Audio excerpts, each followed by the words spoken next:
960 milliards, c'est le budget de l'Union sur lequel les chefs d'État et de gouvernement se sont mis d'accord pour les 7 années à venir. 960 milliards, c'est exactement 1% du produit intérieur brut des 27. Pour certains, cette baisse est normale. En temps de crise, il faut faire des économies. Pour d'autres, comme pour mon invité d'ailleurs, ce budget est le résultat de discussions de marchands de tapis du Conseil européen. C'est la conjugaison des égoïsmes nationaux et d'une vision décidément conservatrice. Philippe Lamberts, bonjour. Bonjour.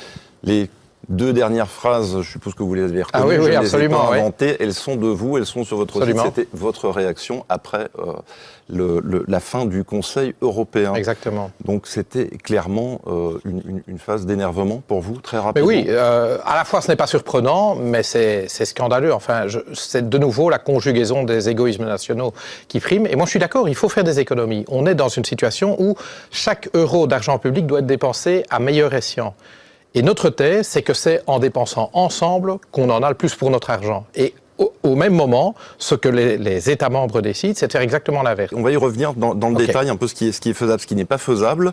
En attendant, d'abord, vous connaissez le principe. 1 minute, vous avez 2 possibilités de répondre, c'est oui ou c'est non. C'est parti.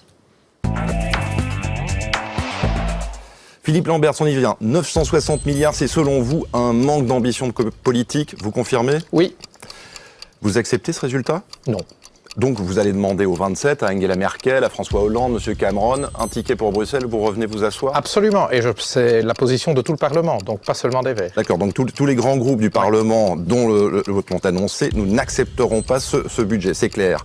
La Belgique va-t-elle toucher moins que les années précédentes dans ce budget ? D'après ce que j'entends, non. D'accord, donc ça veut dire qu'il y a encore de l'argent pour le Hainaut ? Apparemment un petit peu en tout cas. Donc tout le monde a gagné, c'est l'école des fans ? C'est ce que j'entends, oui. C'est ce que j'entends, tout le monde a gagné. Okay, d'accord. La chancelière allemande Angela Merkel est prête à négocier une certaine flexibilité avec le Parlement, voire même une renégociation de certaines parties dans 2 ans. Ça vous suffit, ça ? Non. La Belgique pourrait bien perdre un siège, et ça pourrait même être Écolo qui perdrait ce siège, ça vous inquiète ? Un peu, mais nous allons nous battre. Ok. Je reviens juste à une question d'actualité. Belgique toujours, on continue rapidement. C'est la Belgique vient de condamner à 8 mois de prison ferme des activistes verts pour avoir détruit des champs d'OGM. Vous trouvez ça normal ? Non. Ou est-ce que... En tout cas, on vit dans un pays, comme dans beaucoup de pays européens, où c'est le 2 poids 2 mesures. Vous avez des gens qui, par sursaut civique, vont arracher des OGM. Et ils prennent de la prison ferme. Vous avez des bandits de grand chemin en col blanc qui font s'écrouler des banques, qui exigent ensuite alors la recapitalisation par le public. Et ceux-là, on ne les a pas encore vus en prison. Donc je trouve vraiment qu'il y a un 2 poids 2 mesures. Selon que vous serez riche ou misérable, vous connaîtrez la prison ou non. Et donc clairement, ça ne me réjouit pas, non. D'accord. Alors on revient rapidement à l'actualité de la semaine. La semaine, pour finir, a commencé la semaine passée avec un Conseil européen sur le budget. Il y a eu un accord au niveau des 27. Je propose de rapidement regarder un petit rappel en images de mon collègue Jim Gibbons. For the first time, leaders have agreed a reduced EU budget for the next 7 years, with a ceiling of €960 billion in commitments, French President François Hollande's bottom limit, and €908.4 billion in actual spending, British Prime Minister David Cameron's top limit. It leaves a potential future deficit of almost €52 billion. The part of the budget that funds the Common Agricultural Policy, on which MEPs have recently agreed reform, has been slashed by €47.5 billion. Well, I think the deal that's been done in terms of the budget will have a major impact on CAP reform because it is about how we fund this policy. And there are 2 issues here. One is about the actual money, and it looks like less will be available for agriculture. And the second issue is the detail of the reforms itself. There's more for research, innovation and education and for cross-border connectivity, but that mainly comes from the cohesion funds. The €6 billion to tackle youth unemployment is not new money, and there's less to help workers displaced through firms relocating. The globalization fund is reduced by 2/3. Youth employment initiative is a little bit tricky. They took €3 billion from the social funds. The other €3 billion, it's not very clear where it should come from. European Parliament leaders have already said they'll reject the new multi-annual framework, as it's called, but before that, there'll be a lot of negotiating to do. Philippe Lamberts, on y revient. Vous l'avez dit au début, non, vous n'acceptez pas ce budget. Ça veut dire quoi? Ça veut dire que, je rappelle quand même... Le Parlement peut dire non. Est-ce qu'il peut vraiment dire non? Oui, bien sûr, mais ça c'est une question de volonté politique. En tout cas, nous sommes co-décideurs sur les perspectives financières multiannuelles, donc sur ce budget multiannuel de l'Union. Il ne satisfait pas les 4 plus grands groupes du Parlement, et donc nous allons dire non. Ce qui veut dire qu'il faut forcer une renégociation. Alors c'est vrai que l'historique de ce Parlement, c'est d'avoir roulé des mécaniques, et puis lorsqu'on arrive vraiment à la confrontation, en général c'est le Parlement qui baisse les armes le premier. J'ai l'impression, en tout cas, pour avoir parlé quand même directement avec certains collègues socialistes et surtout PPE, que cette fois-ci, la volonté d'en découdre, elle est intacte. Et donc, on va voir... Alors, votre collègue Joseph Daul, justement, c'est Joseph Daul, c'est Alain Lamassoure, clairement. Oui, absolument, absolument. Et donc, on va voir... c'est très clair que Paris ne pourra pas donner d'instructions au PPE français, puisque... le régime à Paris est maintenant un régime socialiste, mais je peux m'attendre à des pressions venues de Berlin sur la CDU, sur la CSU, mais on va bien voir, Et donc, je ne désespère pas que ce Parlement, finalement, ait un sursaut à la fois de conviction et de fierté, et en effet, aille au clash avec le Conseil. Je pense que la meilleure solution... Ce soit justement le Conseil, Herman Van Rompuy, qui préside le Conseil européen, a clairement dit, c'est maintenant de la responsabilité du Parlement. Mais bien sûr, on le connaît, évidemment. Monsieur Van Rompuy s'érige en grand juge de qui est responsable et qui est irresponsable. Très franchement, quand je vois sa manière de faire des deals, je pense que les responsabilités du côté du Conseil. En tout cas, je n'ai pas de leçon de responsabilité à prendre des chefs d'État et de gouvernement et de Herman Van Rompuy en particulier. Je pense vraiment qu'ils sont très mal placés pour nous donner des leçons de responsabilité. Dans toute la crise de l'euro depuis le début, ceux qui ont affiché une cohésion, une solidarité européenne la plus forte, c'est le Parlement européen, c'est pas le Conseil. Alors on va dire évidemment, vous avez facile parce que c'est pas vous qui payez. Nous sommes autant responsables devant les électeurs européens que les chefs d'État et de gouvernement. Et donc on arrête de nous donner des leçons de responsabilité. Mais il y a quand même quelques petits sourires qui apparaissent au niveau des 27, parce qu'ils disent le Parlement va nous dire non, et puis nous on va dire non. Eh bien alors, qu'est-ce qui se passe si on n'arrive pas? Exactement. Et donc je pense que c'est même démocratiquement encore préférable que nous n'ayons pas d'accord sur ce budget multiannuel, que nous établissions le budget 2014 sur la même base que 2013, c'est-à-dire la prolongation, et c'est ce qui se passe en cas d'absence d'accord. On prolonge l'architecture budgétaire telle qu'elle est, c'est-à-dire en 2014, on fait le budget 2013, et en 2014, on a des élections européennes. Et je pense que la nature de ce que nous faisons en commun au niveau européen, et donc les choix budgétaires que nous faisons, sont un parfait sujet de débat électoral entre les différentes familles politiques. Et je pense qu'on pourra alors, après, sur la base des résultats de l'élection de 2014, décider quelles sont les priorités budgétaires de l'Union pour les 6 années qui resteront à l'heure. Et donc vous dites qu'il faut plus de 960 milliards. Bien sûr, on n'est pas en train de discuter dans les comment voulez-vous qu'on ait une politique économique commune en Europe, qu'on remette de la cohésion dans nos politiques économiques avec un budget fédéral, si vous me passez l'adjectif, qui porte sur 1% du PIB. Aux États-Unis, c'est plus de 20%. Alors certes, il y a la défense, mais on ne peut pas vraiment avoir une politique économique commune, notamment contracyclique, c'est-à-dire pour compenser la récession, sans avoir un budget commun significatif, et 1%, désolé, mais c'est pas significatif. Rappelez-vous, enfin vous avez entendu Jacques Delors, il faut augmenter de 20% le budget européen. Voilà, alors certains disent c'est l'austérité qui a gagné. D'un autre côté, mais la crise est bien là, le Parlement européen a voté toute une série de lois, six-pack, tout à fait, semestre européen, traité budgétaire, etc. Et pourtant, je vous annonce juste le titre paru dans un journal français. Voilà, la France n'y arrivera pas. Mais c'est pas seulement très clair. Les autres n'y arriveront pas. Donc ça veut dire quoi? Est-ce qu'on va arriver avec le martinet maintenant, en cette période de crise où personne, on n'en peut plus?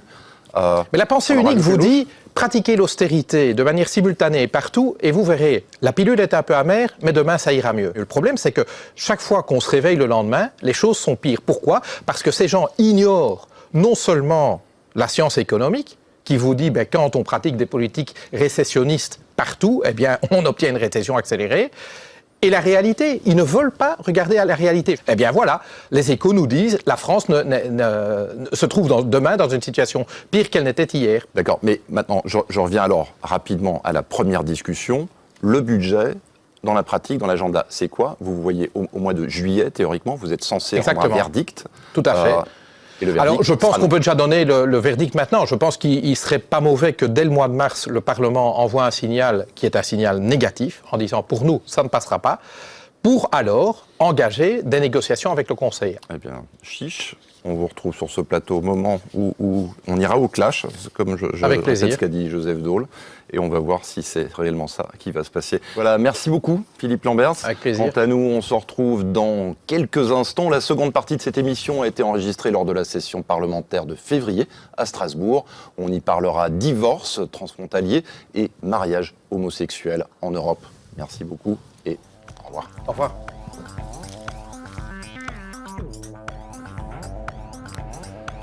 Schönen guten Tag, Alexandra Thein ist jetzt bei mir. 2013 ist das europäische Jahr der Bürgerinnen und Bürger. Haben Sie alle tatsächlich dieselben Rechte? Theoretisch ja, in der Praxis nicht immer. Beispiel Ehe. Er ist Franzose, sie ist Deutsche. Es war Liebe auf den ersten Blick. Sie heiraten, haben Kinder, das Leben ist schön. Wäre da nicht die Geschichte mit der Statistik. Jedes Jahr reichen rund 1 Million Ehepaare in Europa die Scheidung ein. 140.000 davon sind sogenannte grenzüberschreitende Paare, binationale Paare. Wenn die Partner nicht dieselbe Staatsangehörigkeit haben oder im Ausland leben, kann die Trennung zum Albtraum werden. Für Anwälte eine Zukunft, ein ausgezeichnetes Geschäft, könnten wir sagen. Und heute habe ich auch eine Anwältin bei mir zu Gast, Alexandra Thein. Schönen guten Tag. Sie sind Abgeordnete im Europaparlament in der Fraktion der Liberalen bei der FDP in Deutschland. Wie gesagt, Sie kennen das Thema sehr gut und das ist noch nicht alles, denn es gibt noch andere Möglichkeiten. Sie ist Spanierin und sie ist Italienerin. Sie lieben sich, heiraten in Spanien, wo homosexuelle Ehen zugelassen sind. Aber dann ändern Sie den Wohnsitz, leben in Italien, wo diese Ehe nicht zugelassen ist und der Albtraum beginnt. Das wird auch ein Thema sein. Bevor wir weitermachen, geht es erstmal um die eine Frage, ja oder nein. 1 Minute. Es geht los. Alexandra Thein, sind nochmal ganz kurz, ja oder nein, sind alle Ehepaare in Europa gleichgestellt? Nein. Ist es für binationale Paare schwieriger, sich scheiden zu lassen? Ja. Auf Malta kann man sich nicht mal scheiden lassen. Stört Sie das? Man kann sich inzwischen auf Malta scheiden lassen. Gut, können wir zurückkommen. Jede 6. Ehe in Europa ist eine sogenannte binationale Ehe, Tendenz steigend. Ist das EU-Recht tatsächlich ausreichend? Ja. Ist die EU überhaupt dafür zuständig? Ja, nebst anderen. Obwohl ich politisch anderer Meinung bin als Präsident Hollande, war dies eben eine große und bewegende Rede. Haben Sie sich 1 Stunde lang zum Sozialismus bekehren lassen? Herr Hollande hat jetzt im Februar eine große Rede im Parlament gehalten, hieß es. Ich habe politisch andere Auffassungen, aber die Rede hat mich sehr berührt. Okay. 2013 ist Wahljahr in Deutschland. Ist eine schwarz-gelbe Koalition tatsächlich denkbar? Ja. Ist die Einführung eines Mindestlohnes in Deutschland denkbar? Wenn er unter den Tarifparteien ausgehandelt wird, ja. Okay, wir sind einig rum. Eine Frage habe ich noch, die stelle ich gerade noch mal. Nach den Landtagswahlen in Niedersachsen ist die FDP wieder voller Vertrauen. Zu viel Ihrer Ansicht nach? Oder stimmt das? Ist das Vertrauen richtig da? Ja. Ja? Gut, schauen wir. Im Europaparlament wurde viel verhandelt. Es hieß, 2010 sind wir eigentlich so weit, binationale Ehen können sich scheiden lassen und man kann einigermaßen gleichgestellt werden mit anderen Ehen. So einfach ist es nicht. Meine Kollegin Maria Maggiore hat nachgeschaut in Europa und ich schlage Ihnen vor, wir schauen uns den Beitrag ganz schnell an. Lionel est français. Il doit être remis d'un jour à l'autre aux autorités judiciaires allemandes. Un mandat d'arrêt européen a été livré contre lui. Son crime, avoir décidé de ne pas payer quelques 6 000 € de pension alimentaire pour ses enfants parce qu'il ne les avait plus vus depuis plus de 2 ans. Un jour, j'aurai peut-être 2 personnes majeures qui vont venir là et me demander pourquoi je les ai abandonnés. Moi, je ne les ai pas abandonnés, qu'on m'a poussé dehors. On m'a violemment poussé dehors avec des lois qui sont complètement aberrantes. En 2006, Lionel se sépare de son épouse allemande. Elle obtient la garde de leurs enfants. Il reçoit un droit de visite mais ne le voit pas appliqué. Lionel suspecte l'Allemagne de privilégier le parent allemand aux parents étrangers en cas de conflit. Il en a trouvé des traces dans le code pénal allemand que respecte à la lettre le Jugendamt, l'office allemand de protection de la jeunesse. Il y a un article qui dit clairement que les enfants n'ont pas le droit de quitter le sol allemand.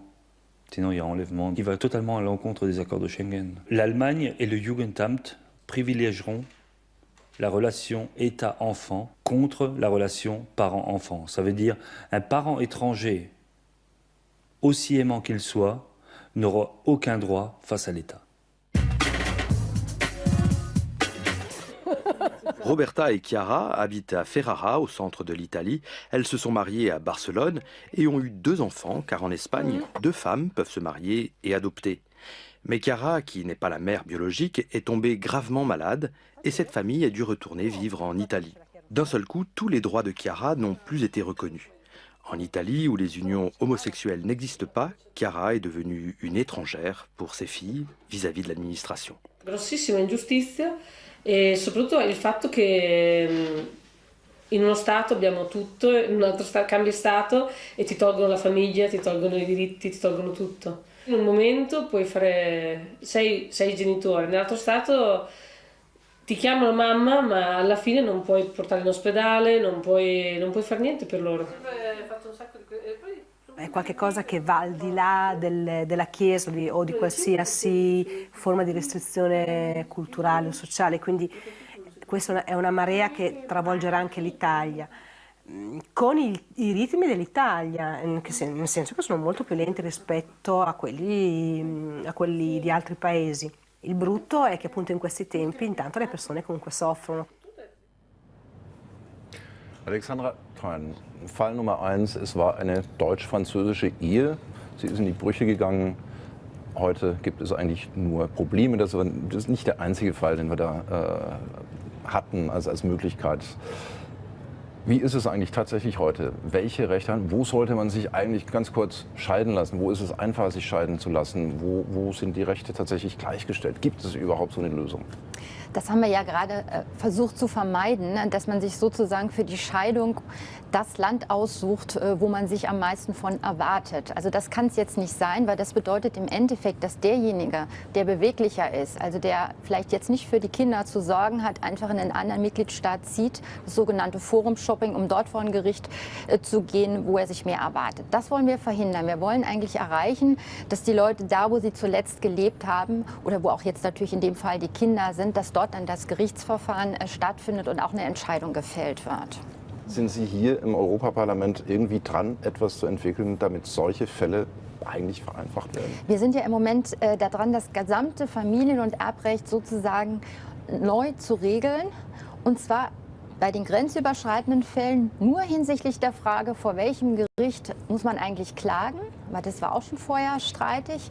Welches Recht ist dann anwendbar? Und da wird es jetzt so sein in Zukunft, teilweise gilt es schon, dass es eben nicht mehr auf die Staatsangehörigkeit primär ankommt, wie es zuvor war, sondern dass abgestellt wird auf das Recht des Staates, in dem man sich gewöhnlich aufhält. Also jetzt das Ehepaar, das eigentlich jetzt hier im ersten Fall zuletzt in Deutschland gelebt hat, in dem Fall wäre dann eben sozusagen deutsches Recht anwendbar, sowohl, sage ich mal, wenn es jetzt um die Scheidung geht, aber auch wenn es jetzt um Erbfall geht oder Sonstiges.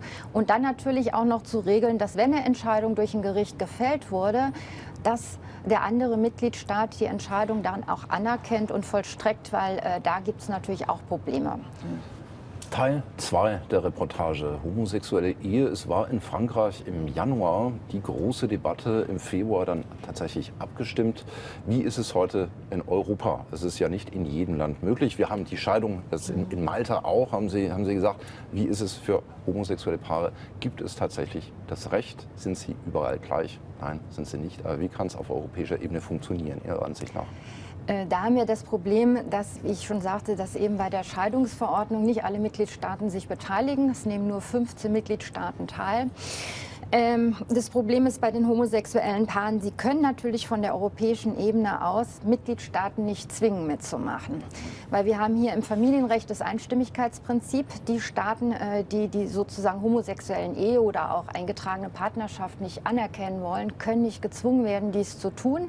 Das heißt, es ist dann wirklich teilweise erforderlich, dass man sich sozusagen nochmal ins Ausland begibt, in den eigenen Mitgliedstaat, wo man herkommt oder sonst wie, um sich dort scheiden zu lassen oder zu trennen. Problematisch sind natürlich die Fälle, wo Kinder vorhanden sind. Das sind natürlich immer die menschlich berührendsten Fälle. Aber jetzt ganz konkret für Italien zum Beispiel. Die kommen da an und haben ist eigentlich sehr überhaupt keine Rechte. Also Italien zum Beispiel, sage ich mal, wenn wir jetzt zwei deutsche Homosexuellen hatten, die eine eingetragene Lebenspartnerschaft haben und die würden sich entscheiden, in Italien zu leben und würden sich dann dort trennen wollen, dann können sie das tatsächlich nicht tun. Sie müssen zurückziehen nach Deutschland, um dort ihre Trennungsverfahren durchzuführen. Genauso wie die zwei Spanierinnen das auch machen müssten, wenn sie eben in Italien leben würden. Das ist leider so. Man kann jetzt Italien hier nicht irgendwie zwingen, mitzumachen. Das geht nicht. Ganz kurz zum Schluss. Sie haben gesagt, das ganze Familienrecht kommt wieder auf den Tisch. Wie lange dauert das? Wann können wir irgendwie sagen, okay, dann ist es geregelt? Das kann ich jetzt nicht sagen, weil das Güterrecht noch offen ist und weil wir immer sehr lange Übergangsfristen haben, bis das alles in Kraft tritt. Scheidungsverordnung ist jetzt gerade im letzten Sommer in Kraft getreten. Wie gesagt, leider nehmen nicht alle teil. Ich hoffe mal, dass ca. 2015, 2016 das, was sich regeln ließ und wo die Mitgliedstaaten bereit sind mitzumachen, dann in Kraft sein wird für den gesamten Bereich. Okay, dann treffen wir uns mal zu diesem Zeitpunkt wieder und schauen, ob das tatsächlich so passiert ist. Alexandra Thein, vielen herzlichen Dank fürs Mitmachen. Und wir sehen uns wieder das nächste Mal von Brüssel aus. Tschüss.